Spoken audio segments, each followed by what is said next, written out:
Salve, Mônica. Você é pontual, hein? Nordestina pontual. Vou falar. E aí, miúdo, como vai, meu amigo? Tudo bom? Salve. Oi, Sa. E aí, Mônica, beleza? Como é que você tá? Beleza, tô bem, e você? Né, vamos levando nessa quarentena, né? Vem cá, tem um tubarão aí atrás de você? Eu tenho um aquário de tubarões. Meu pai do céu. É um tubarãozinho mesmo, né? São três, na verdade, né? Os maiores.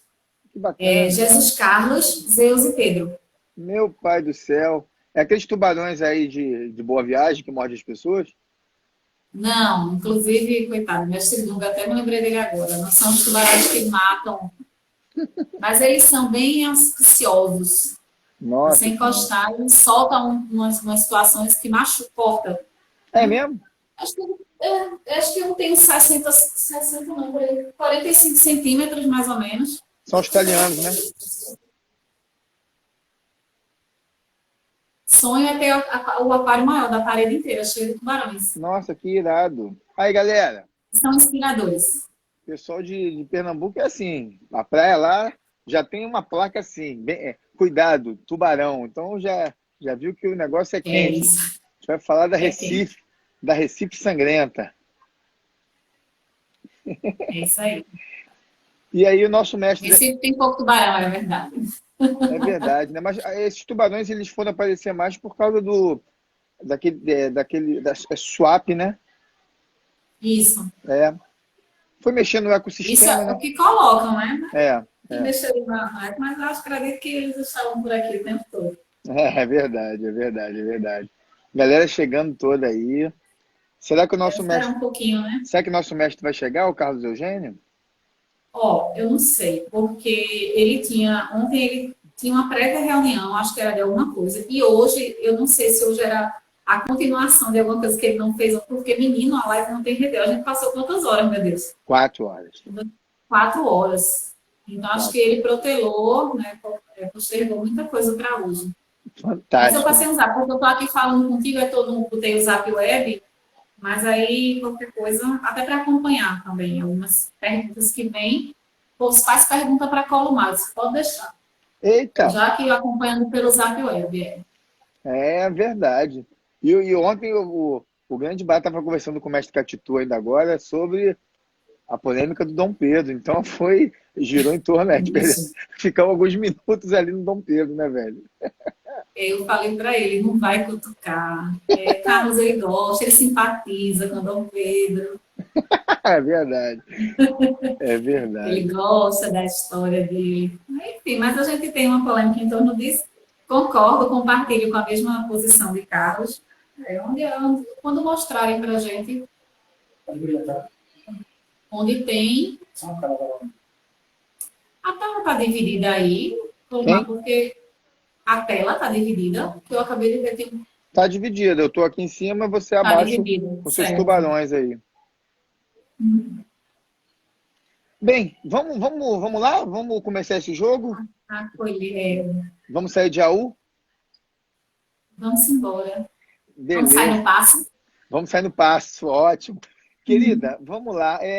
Você sabe que eu tenho parentes aí em Pernambuco, a gente conversou, e, e sempre apareceu essa lance, né? Recife tem uma. Ó, tem gente falando que o tubarão tá desviando o foco. O pessoal é muito doido, Ai, né? gente, se vocês Não, quiserem, deixa, eu não, tiro. deixa que tá irado. É que eu me sinto muito importante no meio deles, E assim, é gosto, isso sabe? mesmo. Quem tiver incomodado, corra, viu? Corra, porque o negócio é Não, sério. aqui assim são os tubarões, inclusive o mestrando Bruce entrou na live, aí o mestrando Bruce tem verdadeiros pitbulls, assim, alguns, e ele fica bem à vontade, né, mestrando, aí o senhor, eu fico à vontade no meio dos tubarões. É, a Didi tá aí também, lá do Ela é Herança. uma linda, ela é uma fofa, adoro. E só tem fera. Bem, vamos lá. Eu li um livro que é Capoeira, Frevo e Passo. Eu não lembro o autor, mas quem me deu esse livro foi até. Valdemar de Oliveira. Sim, foi até Mestre Camisa. Mestre Camisa, ele deixava as coisas comigo, eu tirei cópia do livro dele. E é exato. Só que eu tenho com outra capa. Na verdade, eu tenho uma É, share. tem algumas edições. Eu tenho uma capa mais dura. Enfim. E sempre me chamou a atenção Saúde. esse negócio de capoeira, Pernambuco, capoeira Recife, Recife Sangrenta, Nascimento Grande, tem uma mística toda. E eu Tem. vou começar com uma pergunta. Quais são os primeiros registros da capoeira aí em Pernambuco, em Recife? Bem, na última pesquisa, né, tem registros de 1840. Então, registros maiores a gente encontra, sobretudo de algumas ações, 1870, 890, 1910, 890 e 910 que é o estopou, como a gente diz, estopou calando de registro, mas a gente tem, inclusive, registros assim bem fiéis das ações dos capoeiras. Né? Tem o mestre Martins aí, que é apaixonado pela história da capoeira, fala muito da capoeira de Recife também. Bacana, É um mestre mestre antigo aqui Martins. do Rio. Então, e como é que começa a história dos valentes de Recife? Me convida você para o seu mundo. Me chama para esse mundo aí. Como a gente diz, né, que quando trabalha com literatura, a literatura chama e encanta. Você tem que se debruçar, se media esse espaço literário. Então, a questão da capoeiragem no Recife Antigo é bem literária mesmo. Né? Ela é dotada de muita, é acolhida por uma magia imensa com relação ao imaginário que se propunha de algumas conexões. Mas de todo, né, Recife era um centro de grande produção açucareira também, né, quer dizer, questão mais interiorana, e vinha para a capital para as relações mais comerciais. E a gente tinha, assim, como é que eu posso dizer, muitas ações, muitos feitos de pessoas que circulavam na sociedade, sobremaneira das dimensões políticas. Então, a capoeiragem no Recife, ela esteve muito recheada de ambições políticas e sociais. Então, a questão dos bravos e valentes, que algumas pessoas colocam que uns eram bravos, outros valentes, eu particularmente tenho uma visão muito particular mesmo, pessoal. Eu não vejo quase nenhuma distinção. Né? Outros colocam como desordeiros e arruaceiros e briguentos. Mas eram pessoas que dominavam, né, truques de capoeiragem, como eles colocam, magias e truques de capoeiragem, que estavam a serviço da polícia, a serviço das bandas militares de música, a serviço dos grandes coronéis, dos generais, e que serviam como capangas de uma sociedade civil organizada. Então, por exemplo... Isso em qual ano? 1800, em qual ano? Isso a gente já tem registro em 1850, 1860. Em 1890, inclusive, janeiro todo percorreu essa questão de prisões, a exemplo não só o vapor Madeira, que a gente tinha em dezembro, mas também tinham várias embarcações, e uma delas foi a Companhia Uno Pernambucana, que em janeiro conseguiu assim, acolher nada mais nada menos, aportar, né, como a gente chama, ou chegar no porto, lá aqui no centro, com 59 capoeiras presos. Então, assim, eram capoeiras, eram ações que existiam na sociedade, que mais ou menos assim, a cocô, o motim. Né? Então, se você era um capoeira a serviço de um partido conservador contra um partido liberal, se dava um jeito de rotular os capoeiras como uma ameaça à sociedade, no confronto, na verdade, de duas situações políticas. Aí a capoeira no Recife, ela teve muito debruçada, ela bebia muito na questão das bandas musicais, das bandas militares, da Guarda Negra daqui, né, que foi bem organizada por José Mariano também, dentro dos movimentos que ele julgava abolicionistas, mas aí eu sou suspeita para falar. Mônica, aqui no Rio, a gente teve as maltas de Guaiamuz e Lagoas. Aí, qual o nome que dava essa reunião desses valentes? Também se dava maltas. E quais eram essas maltas? Quais as principais? Tinham principais? Não, a malta, como ele chamava, a malta dos moleques de música, as maltas musicais, formadas por aproximadamente 30 a 40 cacetistas capoeiras que dominavam o exercício da capoeiragem. Cacetista por causa do cacete, eles não brigavam com um cacete, com uma madeira, né? Isso, um porrete, um cacete, né? ou como algumas pessoas gostam de chamar, em ações grimadas, em ações de grima, porque grima também remete muito à questão do sentimento do ódio. Sim. E esses capoeiras eram organizados em maltas políticas, musicais e de confrontos. E também como recrutadores de uma polícia, de uma contra-polícia, como alguns historiadores chamam, para enfrentamento do poder que estava vigente.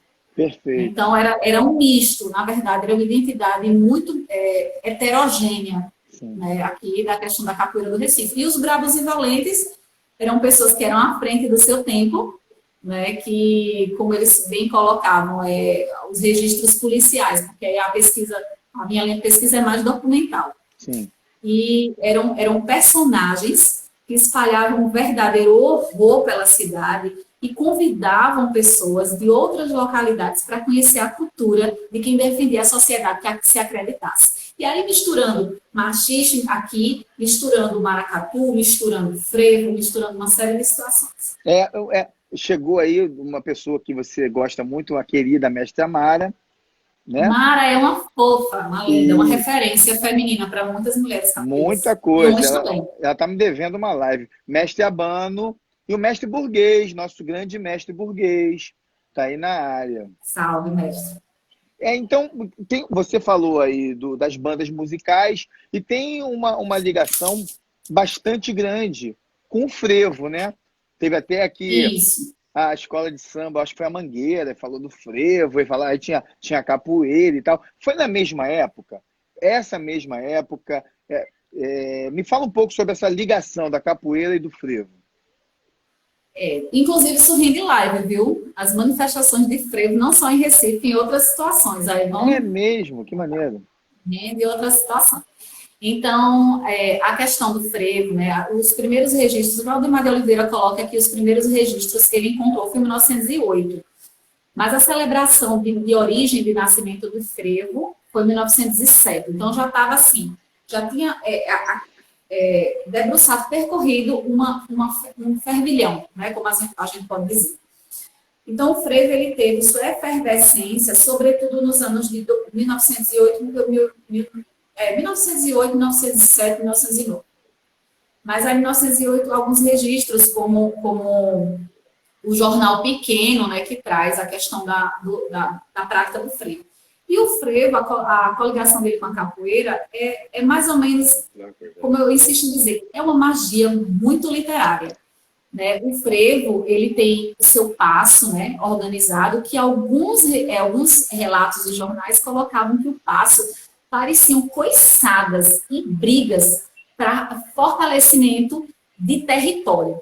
Então, eram muitas pernadas que aconteciam no movimento do frevo, que aí é a questão do passo. E o próprio Valdemar de Oliveira coloca que o passo mais parecia quando as pessoas dançavam, que eram truques de capoeiragem, e que parecia que eles estavam pulando poças de lama. Tamanha era a situação enérgica. Acho que eu me arrepio todinha. Toda vez que eu falo... Até o tubarão arrepiou. Até o tubarão arrepiou aí. Não, eles são maravilhosos. Meus tubarões deixam o bichinho. E existia, assim, o Pedro Nelva, não existia, o frevo duro existia. Eram verdadeiras disputas territoriais. Então, quando o frevo foi colocado, né, o próprio nome frevo vem do ferver, né, as pessoas se encontravam em situações de confronto, de disputa territorial, para saber quem dava mais pernada, quem ficava bailando entre as pessoas. E alguns membros da sociedade que organizavam os movimentos culturais gritavam: agora vai ferver. Aí pronto, ferver, frevou. Então, nesse frevo, ó, gente, me arrepiei de novo, tá vendo? Eu vou ficar abusando do meu sotaque, é isso aí. Então, né, inclusive registrando a entrada do mestre Pajé, do Grupo Legião Brasileira de Capoeira, salve, um querido.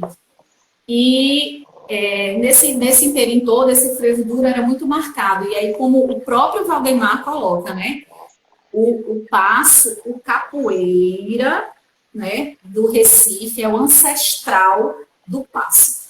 Porque eram movimentos muito... Então, assim, a gente tinha cabeçadas, a gente tinha movimentos dançantes no frevo, que eram muito similares e debruçavam, foram beber da fonte da capoeira. Sim, e esse frevo, porque é o seguinte, aqui no Rio de Janeiro, fala-se que o samba, né, nasce os entrudos, aí tinha as bandeiras, aí o mestre-sala era um capoeira que tomava conta da bandeira e tal. Eu não encontrei isso. Fui encontrar o mestre-sala foi criado por Jovino Pereira, não me lembro direito o nome, mas não encontrei isso. Isso me parece muito na área do romance. Até me esqueci de perguntar para o Eugênio. Na próxima live de 4 horas que a gente fizer, a gente pergunta isso para ele. Então, e como é que era isso aí entre as troças de frevo? Tinha mesmo duelo? Tinha aquele negócio de furar o bumbo do outro e tal? Tinha. Furar o bumbo só não, viu? Furar o olho, Oxente! fazer uma rede de bexiguentos, como a O que dama, é uma rede de inclusive. bexiguento, gente? É quando, é quando você você promove um terror e quando você consegue atingir várias pessoas, levando-as à morte ou não, você cobre ou não, lança rede ou não, vale qualquer um, e sai arrastando para demonstrar quantas pessoas você atingiu. Um Então, é uma rede de arrastão, né? bexigas. É um É o arrastão, né, velho? arrastão, de Meu forma pai. bem, não tão poética, né? Mas Não tão poética, né? e assim, tinham muitos confrontos. A questão do passe mesmo. Edson Carneiro, que inclusive na live de ontem, Carlos gentilmente cedeu a informação, né? Você falando um pouquinho sobre Edson Carneiro, mas aí nos próprios registros de Edson Carneiro, ele coloca que o capoeira, né, os capoeiras que eram marginais da sociedade, eles fizeram a única coisa boa, que aí era transmitir uma situação estritamente nacional, que era o passe pernambucano, o frevo. Nossa, que bacana. A Mayra tá zombando Palavra de de Edson mim aqui. Carneiro. A mestra Mayra tá zombando. A mestra Mayra estava conversando com a Mônica. A minha família é toda pernambucana. Então o Oxente, ele fica Isso escondidinho em aí. algum lugar. Então, em algum lugar, Ou Oxi, vixe, vixe. sim, vixe, a minha filha fala oxe. Minha filha é carioca, não tem contato com a família de Pernambuco. Fala oxe. Então isso está na genética, minha filha. Então, em algum momento aparece. E, A gente tem o pode crer carioca com Oxente pernambucano e vamos nos virando. é, e Agora, oxente de oxente, viu, gente? Oxente não é oxe de oxente ser oxente. E quando você tem uma admiração, oxente. Mas como é que a gente é muito arrastado, aí o oxente, a gente cansou. Oxente, oxo, vixe, eita. agora vem cá.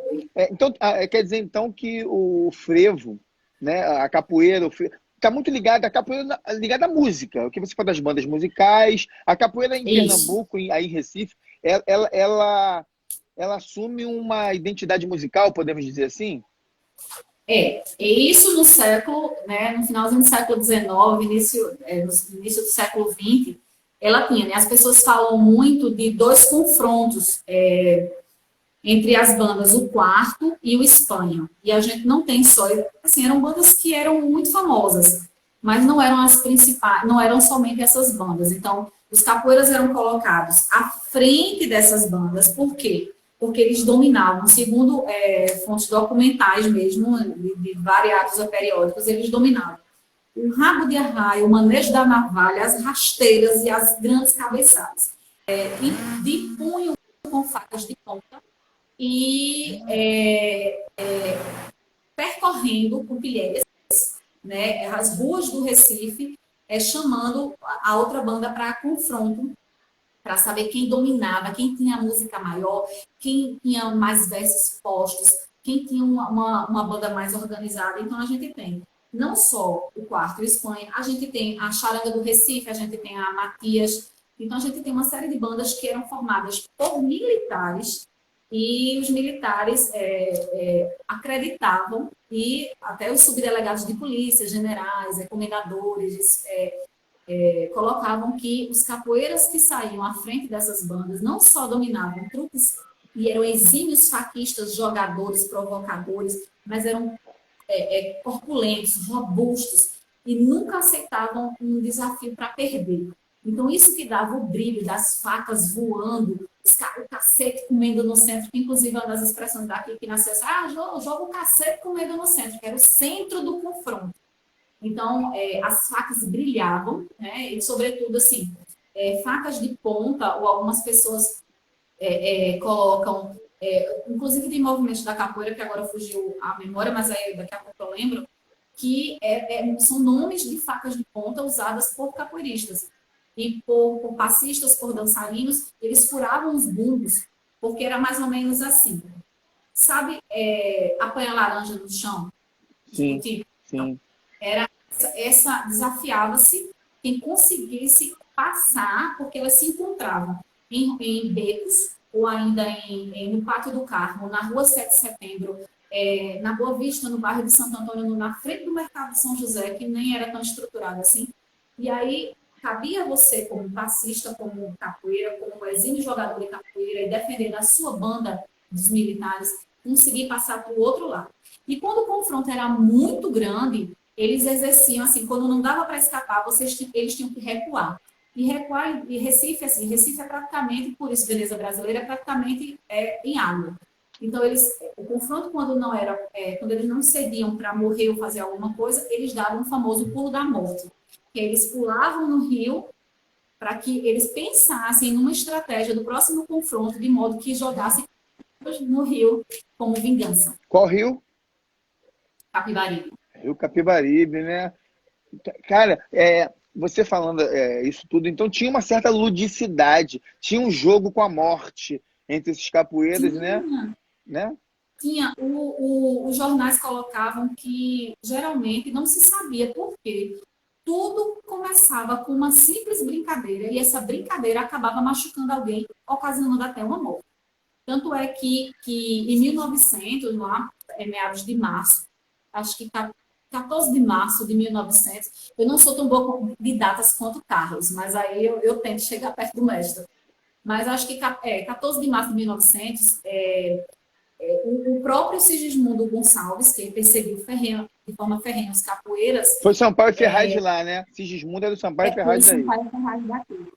Assim, ele era meio perturbado, nesse sentido de que ele se alimentava com requinte de crueldade. E ele tinha muito conselho do conselheiro Rosa e Silva. Então, eram pessoas que tinham uma conduta um pouco típica, como a gente diz em psicologia, né? Então, uma conduta típica que precisava ser estudada. E aí ele escreveu uma carta às pessoas, né? Inclusive à legislação estadual da época, pedindo providências, que a questão da natureza da capoeira, que criasse um local, que criasse uma condição para que esses capoeiras deixassem causar tanto terror a uma cidade, porque os transeuntes estavam ameaçando uma sociedade civil organizada. Rapaz, o mestre burguês, ele tá antecipando a coisa. Deixa eu acender a luz aqui, um Ele minutinho está só. participando do livro, gente. A gente, mestre burguês, a gente vai falar sobre isso. Então, mestre, fica na live para assistir um pouquinho. Eu sei que você é muito atarefado, mestre. Sei que você tem que cuidar do seu grande grupo, cuidar da sua linda família, mas a gente vai falar sobre isso, porque a gente vai fazer uma pesquisa, a gente está fazendo uma pesquisa justamente sobre esses desterrados de Fernando de Noronha. Daqui a pouco a gente fala sobre isso. Mas Isso. a gente tá entrando nessa vibe. Não tem uma pesquisa ainda sobre isso, mas a gente está fazendo. Já existe em curso, não é, Mônica? Isso a gente fala já já. Até pouco tempo atrás, aí já debruçou em outra estação, os pernambucanos eram famosos pelos difás.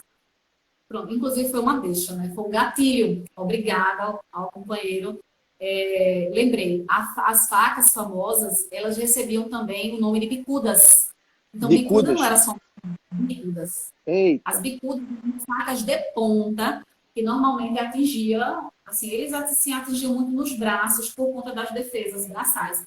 Mas, assim, geralmente é na região do tórax, porque alguém tinha que compor a rede de bexiguença, né? Então, os golpes Eita. tinham que ser fatais. Então, a gente tinha bicudas, a gente tinha escondidas, né? E a gente tinha as lambedeiras de pasmado, que eram tipos de faca muito similares com as facas usadas no cangaço. Que Então, bacana. a Aí gente... depois a gente vai falar E sobre a cangaço, né? Vamos, e tem uma live, inclusive, né, amanhã, do Mestre Máximo, sobre Vou capoeira e assistir, vou cangaço. assistir. E não só essa rede de bexiguentos eram marcadas por ações dos faquistas, mas macas improvisadas, chamadas de padiolas. que inclusive depois virou um movimento dentro da questão da dança. Vamos fazer a dança da patriola, mas é aquela dança vai lá, vai cá, que inclusive com o tempo ela foi colocada em desuso por uma questão mesmo cultural. Sim, cara, você está me falando e me faz lembrar que a Feira de São Cristóvão, o mestre burguês sabe do que eu estou falando, o mestre Abano, quando tinha briga, e algo bem característico nordestino, meter a mão na faca. Eu tenho parente de Pernambuco, é peixeira. Mete a mão na peixeira. Será que isso tem uma herança, brother? Será que tem alguma característica? Claro que a cultura sempre ela deixa seus rastros por aí, né? É uma cultura, inclusive, que não é uma cultura, até a Ana Pimenta, né? Colocar aqui é uma cultura, é outro gatilho. A gente adora esses gatilhos, porque as coisas vão assim, ó, surgindo. Toda Bora. a literatura é surgindo com gatilhos. É sobre essa questão que não a prática de facas de ponta não era só de homens, não, viu, Aninha? Até tirando essa dúvida. Existiam, como eu estou colocando essa pergunta, muitas, como, quero saber se as mulheres de capoeira têm registro. Tem sim. A gente tem Argentina Dente de Ouro, a gente tinha Maria Zaroenda, a gente tinha Lúcia Maria da Conceição, a gente tinha Chiquinha do Ó, a gente tinha Befa Gambá. Então, assim, inclusive, né, Lúcia Maria da Conceição, em 1890, entre março e abril, ela foi recolhida à casa de detenção, que era violenta, virada, ela não engolia nada. Que E ano é era esse? faquinha. 890, 1890. Lé da Lúcia Maria da Capoeira? Conceição, capoeira. Março de 1890. Fantástico, fantástico, isso, Recolhida. fantástico. Foi até noticiada a prisão dela no Jornal do Recife, nesse ano citado, né? A grande desbravadora recolhida à casa de detenção. Gente, as mulheres pernambucanas são muito fortes, né?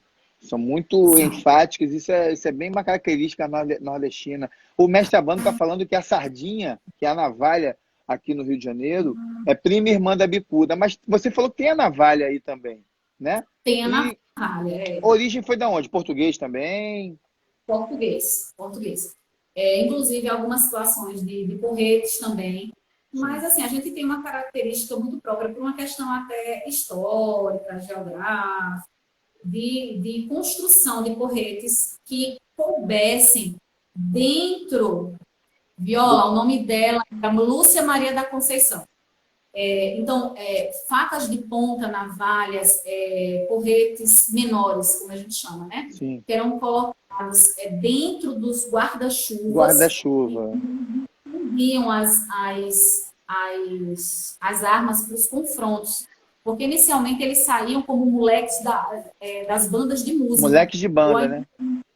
moleques de banda, que inclusive no Diário de Pernambuco, eu acho que em 1890, 1889 também noticiada, bem noticiada a Guarda Negra Mascarada. Então era a Guarda Negra daqui, né, com pessoas de várias situações, como o jornal bem traz, capoeiras canalhas, desordeiros e pessoas de autoria de confrontos na sociedade organizada, Eita, saía com essas questões. E alguém tinha que se disfarçar, né? agora o guarda-chuva, ele servia como arma ou como disfarce? Ou as duas coisas? As duas coisas. O próprio, assim, até porque você tem condição, né, não só física, de levar o instrumento, um objeto, na verdade, leve, né, e que você pode manusear com uma certa facilidade de esconder. Eu, particularmente, escondo o que eu quiser debaixo do meu guarda-chuva, né? E aí depois veio a questão das sombrinhas e tudo, mas eram o próprio bastão o próprio percorrer, né, a continuidade do guarda-chuva era de madeira também de caixão de quiri, que é uma madeira extremamente resistente, e com uma porretada de caixão de quiri, filho, vai ver estrelas no universo puramente sobrenatural, porque Tá? vai doer, vai machucar. Mestre Barrão Caixão de do, quiri. Mestre Barrão do Rio de Janeiro faz uma pergunta interessante. Porque lembra que o professor Carlos, Lá vem eles com as perguntas dele. Ele tem um sinal de guerra, gente.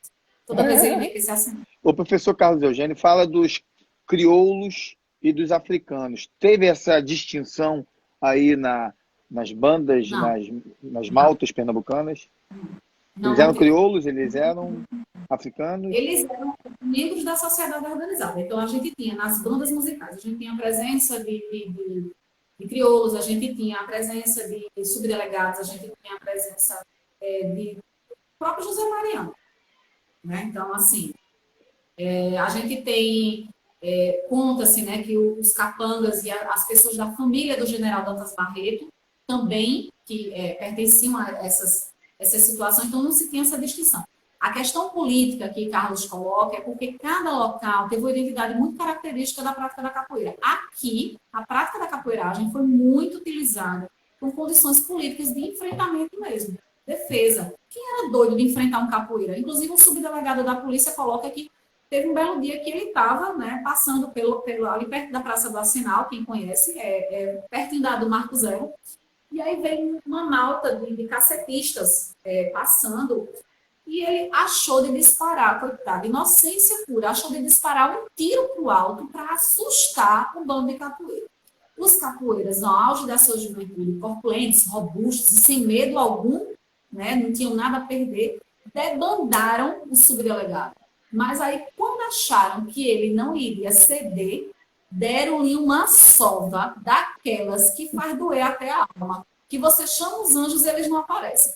Então, nessa sova, eles acharam por bem, não só porque os capoeiras eles têm uma identidade bem bacana, não bastava apenas empunhar força e cacetes, né? Eles tinham que humilhar.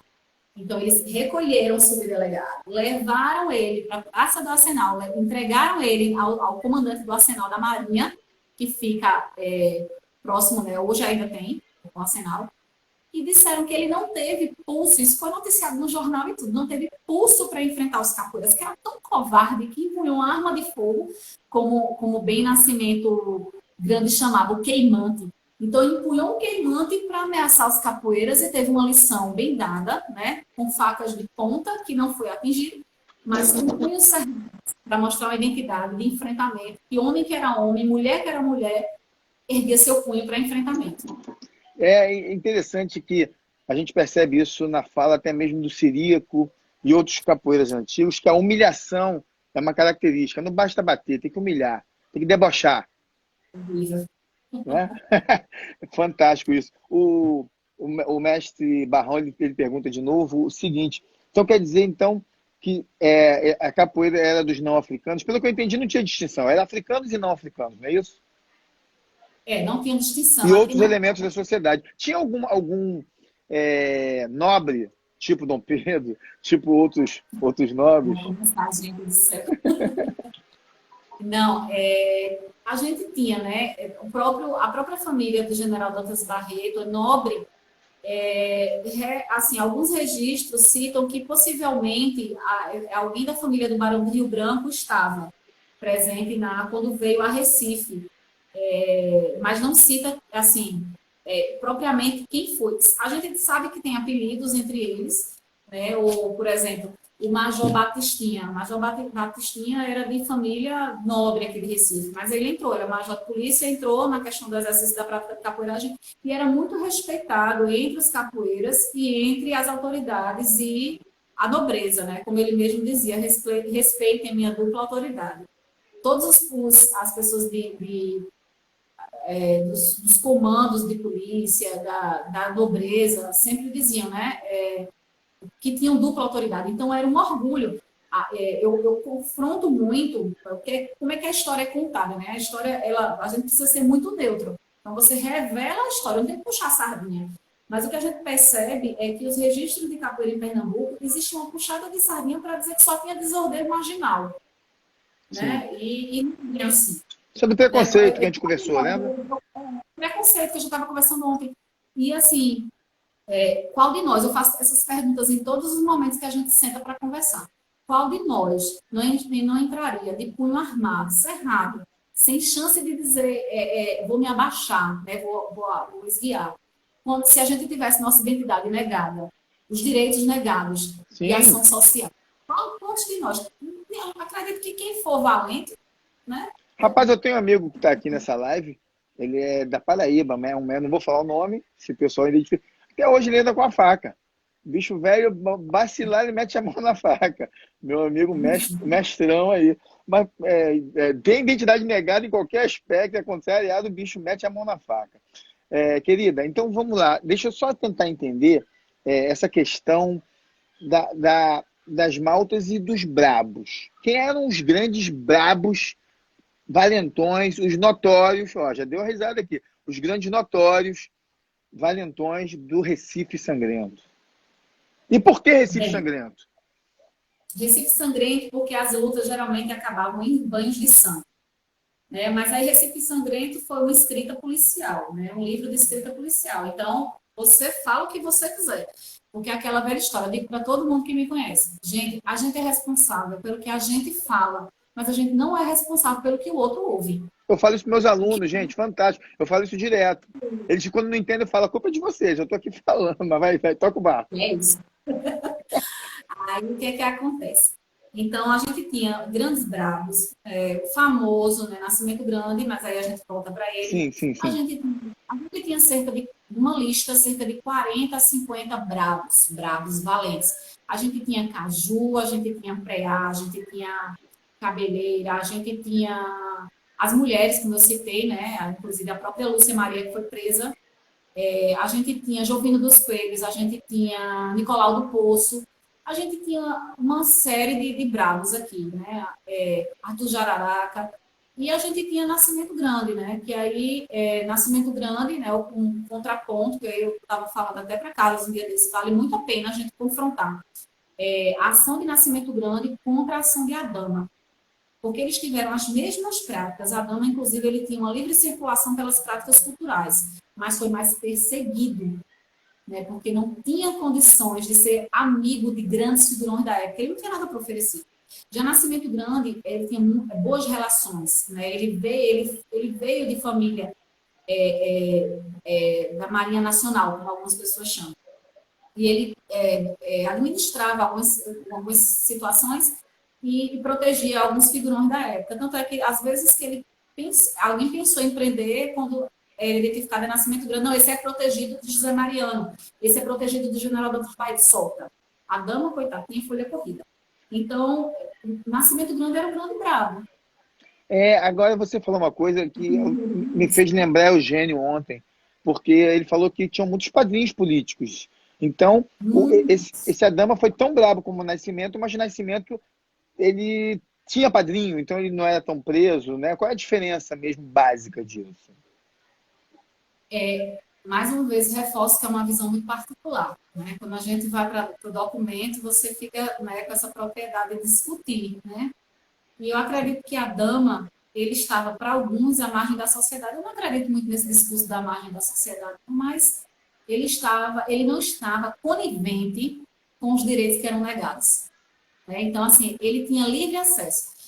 A dama, ele fundou o primeiro maracatu aqui, Maracatu Oriente Pequeno, né? Que aí foi administrado também por uma senhorinha, né? Na época. E assim, a dama era apaixonado pelos pastores. Inclusive, ele cantava as pastoras, né? Dos pastores. Ele era muito fã do Cordão Encarnado. E todas as vezes que ele chegava, até somente para galantear, né? As pastoras, os grandes figurões tratavam de afastar. Inclusive, teve um episódio que ele apenas cantou uma pastora e não admitia que ninguém versasse, né, com ela, porque era a sua grande paixão. E um subdelegado humilhou ele em público, né, disse que ele era ralé da sociedade, um bravo desordeiro, né, que era um perigo. E ele saiu de forma muito sorrateira, né, e prometeu voltar e acabar com a festa. Ele cumpriu a sua promessa. Acabou e voltou com a festa. Ainda era ciumento danado? Era. Eita, peste. E Nascimento Grande não. Nascimento Grande, ele tinha uma excelente circulação. Ele evitava grandes confrontos, mas ele tinha uma família. Alguns registros falam da questão da condição dele de estivador, mas também de família de Marinha, com a Marinha Nacional, como chama. Mas ele era amigo de alguns figurantes. Ele era muito amigo de José Mariano, que tinha grande influência na sociedade daqui. Então, aí, o próprio Gilberto Freire, né, quando anunciava o Nascimento Grande, quando chegava em algumas casas, né, como eles chamavam, de danças suspeitas também, de danças trocadas, que eram as danças que eram mais livres, né, as casas que funcionavam à noite, que que alguns registros de novelas chamam Casas da Luz Vermelha, Casa de Teudas e Mateudas, de Rameiras e etc. E, Ó, então, tem que explicar melhor que esses rapazes não sabem o que significa isso. Tô brincando. Só pra... e Nascimento Grande, ele chegava com livre circulação, então ele tinha essa questão, né? Tanto é que quando ele faleceu, em 36, ele faleceu acho que em fevereiro de 36, ele estava num sítio em Jacarepaguá, né, do próprio José Mariano. E quem cuidou de Nascimento Grande nos últimos dias de sua vida foi o filho de José Mariano, tendo em vista a grande amizade que ele tinha com o pai. Perfeito. É isso. Mas Paulão Kikongo entrou aí também. Tem umas perguntas aqui. Primeiro, só para deixar bem claro, porque eu acho que não ficou claro para o mestre Barrão, as pessoas que faziam, que compunham essas maltas. É escravo, não escravo, livre. Eu acho que seria legal a gente especificar isso para evitar as dúvidas do nosso amigo. O que você acha? Bem, a questão das maltas, né, a gente tem escravos, a gente tem livres desordeiros, inclusive filhos de grandes figurões da época, que toda vez que eram pegos, algum subdelegado identificava e disse é filho daquele fulano de tal. Os Então, a Carluxos da gente, época? sim, de fato. Então, a gente, os pontinhos, como a gente diz, né? Quem tem a proteção, a juventude que tem a proteção, que deveria, por mim, deveria descer também, mas enfim. Então, a gente tinha escravos, a gente tinha ex-escravos, a gente tinha subdelegados, a gente tinha tenentes, as praças da polícia, tenentes, a gente tinha pessoas de relações econômicas, comerciais. Então, assim, eram maltas que, mas em sua maioria, eram pessoas livres e tituladas de cacetistas que estavam dispostas a tudo. Entendi. E tinha uma ligação. E qual ligação? Você fala das bandas militares. Mas esses caras, eles eram ligados, eles eram soldados, eram militares ou não? Ou acompanhavam? Qual era a ligação? Qual era a vinculação com o militarismo desses componentes dessas maltas? Alguns eram militares, não sei se eu entendi a pergunta bem, mas alguns eram Sim. militares, né? A gente tem o exemplo de Melquíades, a gente tem o exemplo, como eu falei, do Major Batistinha, a gente tem o exemplo do próprio Caju. Então, assim, eles eram militares que também compunham esse grupo, esse agrupamento.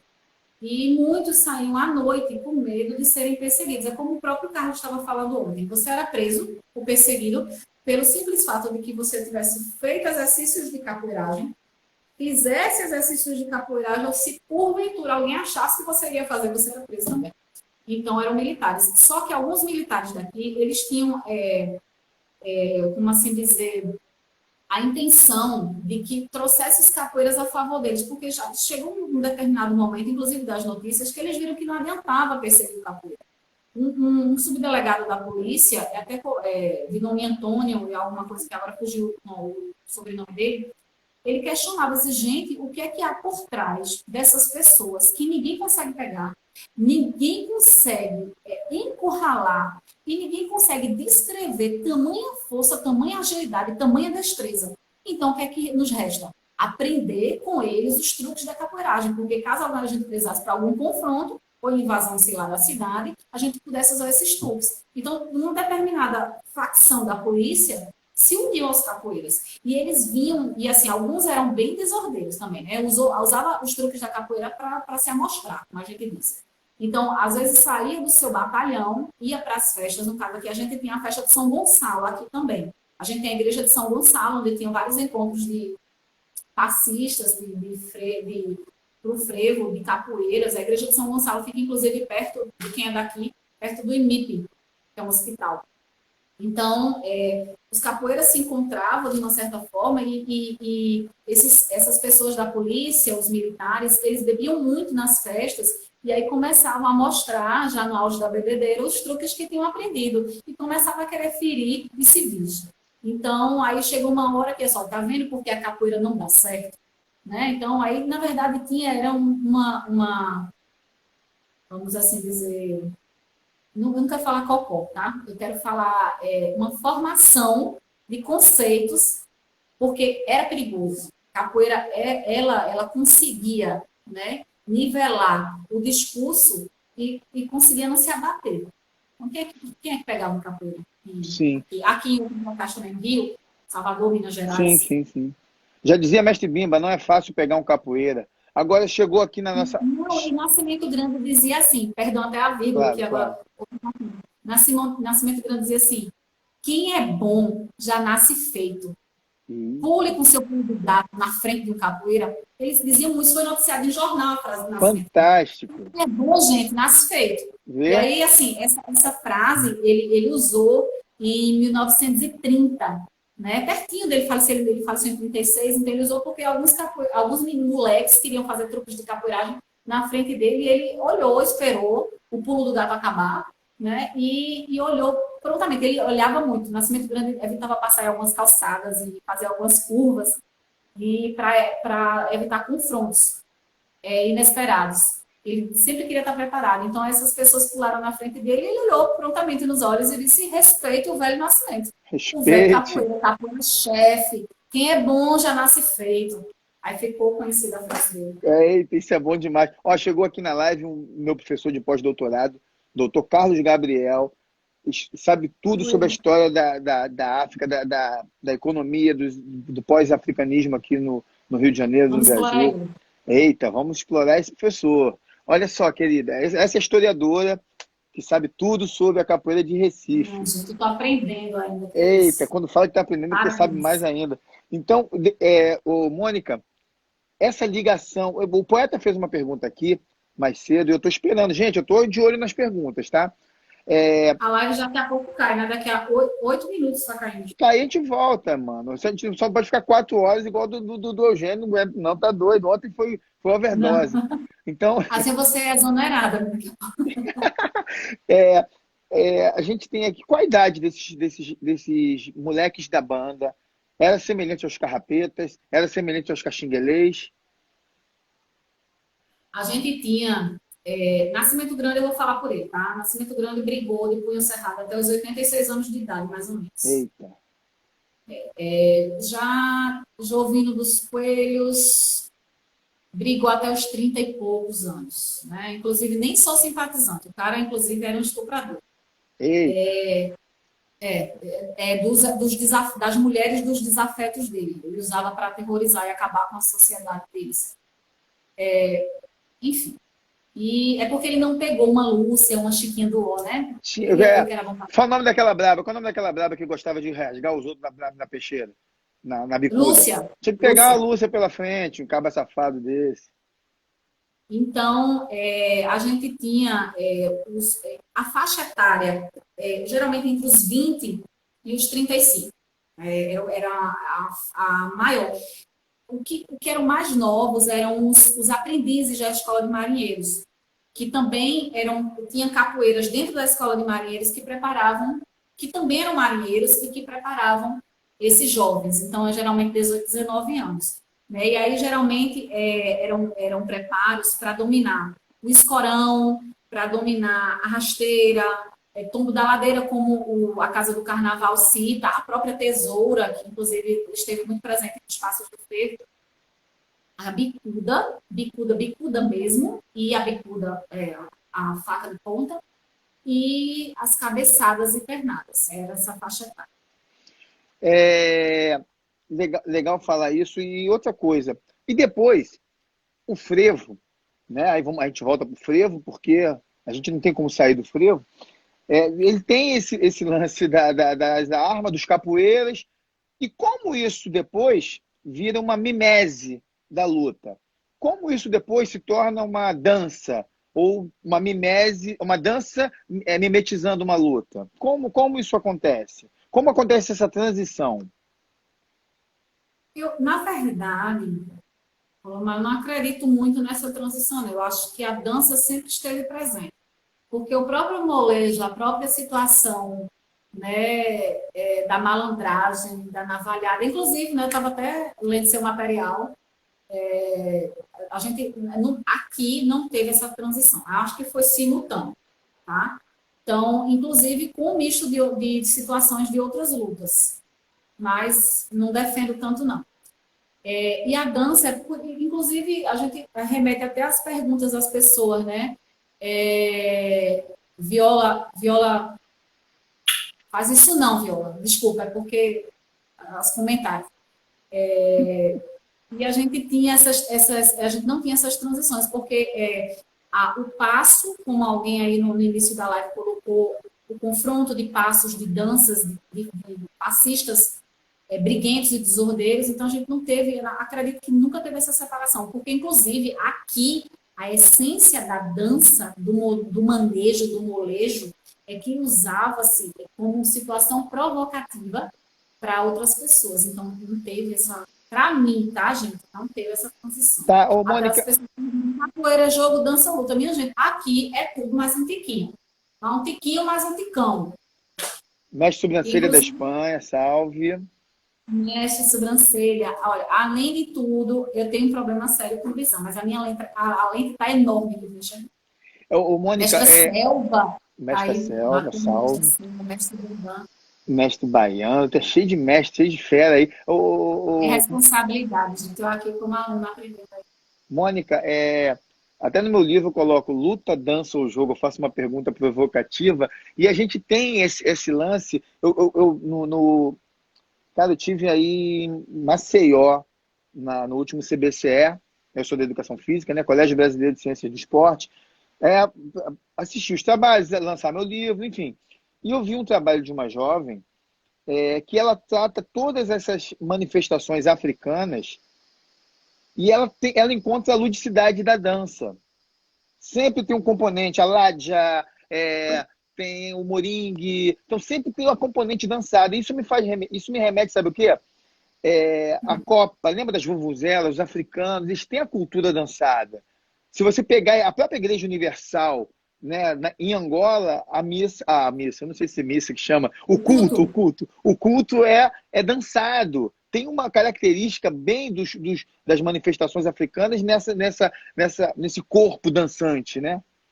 Aqui a gente teve nas batucadas, né? Que aí um tempo foi chamado de capoeira e batuque. Aí no jornal A Província, de 1929, se coloca que as batucadas se improvisavam e desmanchavam-se em danças, confrontos, exercícios de capoeiragem para que eles fossem à caça. Então, as batucadas eram prenúncios de que um agrupamento estava, como bem coloca o jornal, em um largo espaço de ação para que pudesse fazer um retângulo pessoal, essa expressão tal qual fiel no documento, um retângulo pessoal que pudesse saltar, oferecer tombos e mostrar aos transeuntes que volta e meia um exercício de capoeiragem não é brincadeira que se enfrenta. Então, aí as batucadas circulam nesse movimento. Eu acredito que a questão, né, dessa Fizeram uma pergunta aqui antes, se teve algum duelo célebre. Ontem foi perguntado sobre Manduca da Praia e acho que Santana, né? E Eugênio disserrou sobre isso. E você, discorreu, perdão. E você, querida, você consegue identificar aí, você identificou nas suas pesquisas alguns confrontos célebres entre capoeiras, Nascimento Grande, por exemplo? Olha, confrontos, eu registrei confrontos de paixão literária, existe em literatura como magia e numa situação mais conservada, 137 confrontos principais. Eita! Eu não vou contar os 137, né? Mas, principais, tá, gente? Mas a gente tem o de Nascimento e João Sabe Tudo. Era o único desafeto que Nascimento Grande respeitava. Porque ele nunca, Nascimento Grande, ele sempre andava com sua faquinha e o seu queimante e sua bengala, né, conhecida como a volta, que não tinha gente 15 quilos. Pelo amor de Deus, algumas pessoas têm 15 quilos. Como é que a pessoa vai brigar com 15 quilos na mão? Não dá. Né? Não é por aí que as coisas funcionam. Né? É praticamente massa vezes aceleração. Então, e nessa linha, a gente tem o confronto de João Sabe Tudo e Nascimento Grande, que percorreu ruas do Recife e foi parar numa igreja, né? A ponto do padre sair e dizer: pelo amor de Deus, vocês estão na casa de Deus, como é que vocês saem? De lá onde vocês saem? para vir brigando pelas ruas do Recife. Eles ofereciam tocaias, eles percorreram, eles brigavam, eles iam ao chão, alguém vibrava. Eles foram acompanhados por um cortejo até o final da briga. E assim, eles estavam exaustos. Reza não. Está disposto nos jornais da época que essa briga durou quase 3 horas. Eles saíam ali quem tiver a oportunidade de conhecer aqui, Mercado de São José. Eu conheço. Por ali tem o centro, na Rua das Cruzes, né? Que algumas pessoas falam que antigamente hoje é a Rua dos Judeus, ou a Rua de Bom Jesus. Então, ele morava na casa de número 13. Ele saiu e ele administrava uns centros de dança. E João Sabe Tudo foi lá. Não tinha o que fazer, minha gente. Sabe? Quando você não tem o que fazer, você tem que provocar um confronto. Vou arrumar uma confusão. Não tem nada que fazer, vou arrumar Conheço alguns colegas que são assim. Até hoje. Sim, Eita. É mestre Tolumar que está fazendo isso. A nossa live vai cair, viu? Vai cair, cara. Mas, rapaz, aqui não apareceu nada. Quando cair, a gente volta. A gente sai no rolê e volta, gente. É simples assim. Vem cá, deixa eu te fazer uma outra pergunta. Me pediram para falar mais das mulheres aí. Fala mais das mulheres. Teve confronto de mulheres? Teve mulher enfiando a bicuda em homem? Me conta sobre as mulheres aí. Eu gosto. Não foi a Viola, não. Foi outra pessoa que eu gosto quando enfia peixeira nesses vagabundos. Teve mais algum?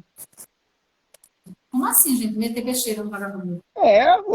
Esses machistas ridículos, tem que tomar peixeirada mesmo. Pronto, falei. Mas fala. Machismo é complicado, mas aí a gente não abaixa a cabeça, não. A gente tem esse nascimento. Boa. Tem sim, um ataque de uma mulher capoeirista que foi noticiado, né, em março, né, no jornal do Recife, uma mulher faquista, né, que se viu abusada moralmente, tá, de homens de uma sociedade extremamente machista. Eu não sei nem se era tanto, tá? Mas ela não comeu partido e atacou.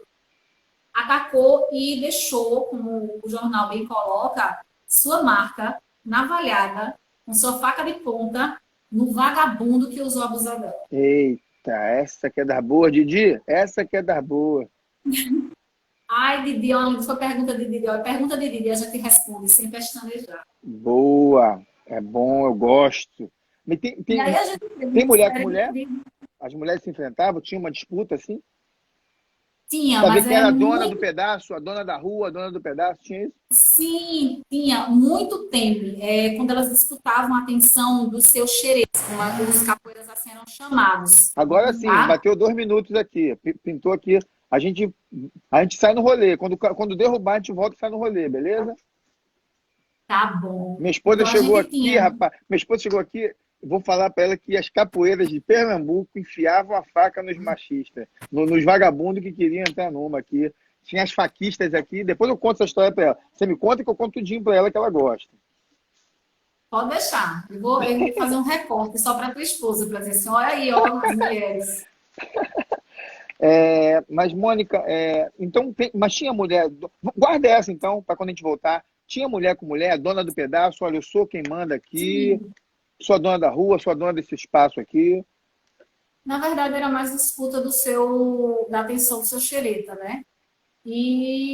Mas era muito tênue. Assim, a própria Chiquinha do Ó era muito briguenta. Ela brigava. Na verdade, essas mulheres, elas não gostavam de brigar contra as mulheres mais. Elas gostavam de entrar em punho cerrado com os homens. Boa. Para mostrar para que vieram. Entendeu? Então, assim, eram administradoras hoje a gente chama de bar. Mas a gente casas dançantes ou ainda repartições de danças suspeitas, como eles chamavam. Eita! E assim... Vai cair. A gente vai cair em outra... Mas, Catitu, a gente vai cair aqui, vamos subir, sabe em que golpe? Chapéu de couro, para ser uma homenagem logo em Recife aí. Beleza? Estamos caindo. Volta todo mundo, hein, galera? Que tá quente, a gente vai falar mais coisa ainda. Cabarés, Viola. Cabaré, Viola, por aí. Viola, fale disso não, Viola. Viola é uma fofa, é isso mesmo. 10, 9...